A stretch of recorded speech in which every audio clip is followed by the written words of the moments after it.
German பெர்லினை சார்ந்த நபர் ஒருவர் தனது வாடகையை செலுத்துவதற்கும் வீட்டு வசதி சலுகைக்காக விண்ணப்பித்தார்.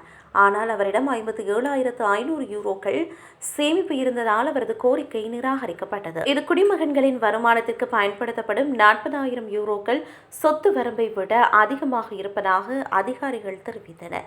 இதனை அடுத்து குறித்த நபர் பெர்லின் பிராண்டன்பர்கின் உயர் நிர்வாக நீதிமன்றத்தில் தீர்ப்பை மேன்முறையீடு செய்தார். இம்முறை தீர்ப்பு அவருக்கு சாதகமாக அமைந்தது. வீட்டு வசதி சலுகை விதிகள் குடிமக்களின் வருமான விதிகளிலிருந்து வேறுபட்டவை எனவும் சேமிப்பு மட்டும் ஒருவரை தானாகவே தகுதி நீக்கம் செய்யக்கூடாது எனவும் மன்று தெரிவித்துள்ளது.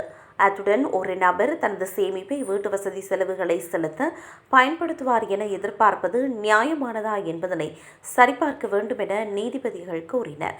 அந்த நபரின் சேமிப்பு சுமார் 61,000 யூரோ என்ற பொதுவான வழிகாட்டுதலுக்கு கீழே இருந்தாலும் ஆதரவை மறுக்க எந்த சிறப்பு காரணங்களும் இல்லாததால் அவர் வீட்டு வசதி சலுகைக்கு உரிமை உள்ளவர் என நீதிமன்றம் தீர்ப்பளித்தது.